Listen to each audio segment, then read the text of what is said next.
Senhor Jesus, meus irmãos, Deus abençoe a todos. Estamos aqui no dia 26, nessa madrugada, 26 de março, nessa madrugada maravilhosa, buscando ao Senhor e compartilhando um pouco mais da palavra do Senhor. Quero trazer um texto da palavra do Senhor que se encontra em Jó, capítulo 14, somente do versículo 7 ao versículo 9, que fala dessa maneira: porque a esperança para a árvore, pois mesmo cortada, ainda se renovará, e não cessarão os seus rebentos. Se envelhecer na terra sua raiz, e no chão morrer o seu tronco, ao cheiro das águas brotará, e dará ramos como a planta nova. Nesse tempo a qual nós estamos vivendo, um tempo mais restrito, eu quero aproveitar um pouco mais para compartilhar da palavra do Senhor com vocês. E eu fiz esses dias para trás um teste com uma planta que eu ganhei e algumas folhas estavam amareladas. Eu peguei uma tesoura e cortei todas aquelas plantas, mas eu temi que a minha planta tão bonita, né, a qual eu gosto muito dela, eu achei que ela não suportaria todos os cortes a qual eu fiz ela. Mas eu percebi que todos aqueles cortes que eu fiz, tudo aquilo que estava amarelado, eu percebi que depois mais ou menos de uns 3 dias, as folhas a qual sobraram dela, porque eu deixei poucas, ficaram mais fortes. E ela começou a produzir novamente aquelas flores bonitas. Então eu entendi que o corte, muitas das vezes, o Senhor, Ele retira algumas coisas na nossa vida, mas não para matar a gente. Mas é de fato para a gente ficar mais forte, para trazer vida. Às vezes nós não entendemos o processo, nós não entendemos as coisas que acontecem atual. Chega lá na frente a gente entende. E quando nós confiamos no Senhor, nós descansamos nele mesmo quando a gente não está entendendo nada. Mas a gente sabe que vai dar certo. A gente sabe que quando nós confiamos no Senhor, tudo vai chegar no teu lugar. Então eu quero que você aproveite esse momento para meditar mais na palavra do Senhor, para falar menos, escutar mais, porque às vezes a gente quer falar e a gente nem sabe do que a gente está falando, não é verdade? Então aproveita esse momento para dedicar mais, ouvir mais e entender aquilo que o Senhor tem permitido a gente passar. E com o Jó aqui não foi diferente, é um exemplo muito forte e um exemplo muito crítico para a gente seguir na nossa vida.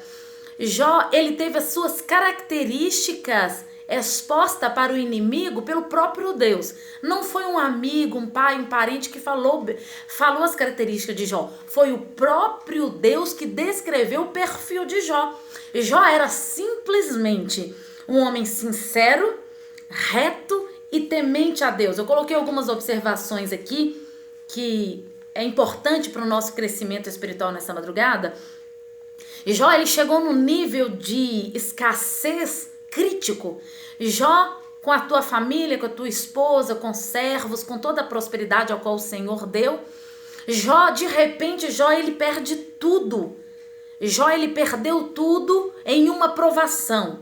Quem fez não foi o Senhor, ele permitiu.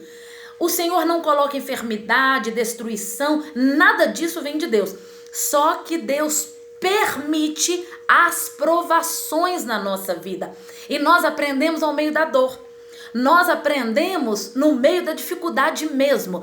Tudo acontece. Você já viu que nós crescemos quando as coisas saem do nosso controle, a gente muda o nosso posicionamento? Eu quero dizer o seguinte, que quanto mais você mudar as suas atitudes, mais coisas novas vão chegar na sua vida. Às vezes você acostumou a esposa que você tem sido, a mulher que você tem sido, a filha, a mãe.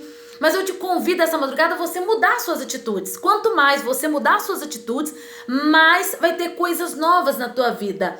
Aqui a palavra do Senhor fala que quando Jó perdeu tudo, a sua esposa, em uma situação de desespero, fala assim: olha, amaldiçoa o teu Deus e morre de uma vez. Porque olha a tua situação, perdemos os filhos, perdemos a casa, perdemos o dinheiro, perdeu tudo. Só que Jó, ele fala aqui no versículo 8 do capítulo 2, falas como uma louca, ou seja, você não sabe o que você está falando. E ele fala, e ela fala, né? Amaldiçoa o teu Deus e acaba com isso e morre. E ele fala como uma doida. Assim fala tu, recebemos o bem de Deus e não receberíamos o mal? Em tudo isso Jó não pecou. Ou seja, não é que Deus ele fez uma coisa ruim, mas Deus permitiu. E naquele momento Jó, ele estava confuso, ele questiona. Quando você lê o livro de Jó, Jó ele questiona muito a Deus, tudo aquilo que ele estava passando. É tanto que os amigos de Jó, porque Jó era um homem reconhecido, um homem importante, e os amigos eles saem da cidade para ir lá para questionar. Peraí, Jó, você está com pecado, alguma coisa está acontecendo. E é assim que acontece na nossa vida. Muitas vezes as pessoas que estão de fora, elas não sabem o que nós vivemos, elas querem julgar, mas não se preocupe. Quando a sua vida está no Senhor, mesmo que agora a gente está passando um turbilhão de coisas, só confiar. É só confiar que o Senhor está no controle da nossa vida.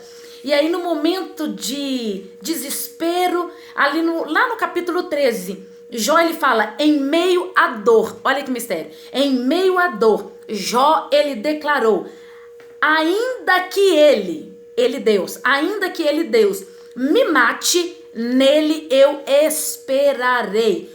Contudo, os meus caminhos defenderei diante dele. Jó ele falou assim, olha, mesmo que eu possa morrer, mas mesmo assim eu vou confiar no Senhor. Lá no capítulo 38, o Senhor, Deus, ele não respondeu aos questionamentos de Jó, mas só que Deus, ele mostrou para Jó quem Deus era, a tua soberania, a tua sabedoria. Ali depois você lê Jó 38, a palavra do Senhor fala que Deus se mostrou para Jó quem ele realmente era, que ele era soberano, que o ser humano, na verdade, ele não entende muitas coisas, muitas das vezes fala e nem sabe o que está falando, só que Deus, ele é soberano, ele é onipotente, ele é o Deus que pode todas as coisas, e nós, como filhos de Deus, só devemos obedecer, só devemos buscar a presença de Deus, porque quando a gente tem a presença, a gente tem tudo. Quando nós temos a presença, porque não tem como a gente ter salvação sem a presença. Então a presença tem a salvação, tem confiança, tem descanso no Senhor. Então busca a presença do Senhor, busca o reino de Deus e todas as coisas vão ser acrescentadas na nossa vida. E aqui no finalzinho de Jó 42, né, que é muito lido, na verdade Jó, ele entende o que ele precisava de saber. Jó, ele declara, né? O patriarca, ele declara, olha, antes eu te conhecia só de ouvir falar, mas agora vejo com os meus próprios olhos. Ou seja, ele tem grandes experiências com Deus. E Deus, ele permitiu que o caos assolasse a vida de Jó. Mas o Senhor é poderoso, não deixa dever, ele não fica devendo nada para ninguém. O Senhor restituiu, o Senhor abençoou Jó poderosamente. Às vezes nós queremos aquilo que Deus fez na vida de Jó, mas quando o negócio aperta, a gente começa a murmurar, a gente começa a falar, a gente começa a pecar contra o Senhor. Só descansar, o Senhor está no controle. O Senhor é o nosso Pai, Ele não é o nosso padrasto. Ele está no controle, confie no Senhor. Deus abençoe vocês poderosamente.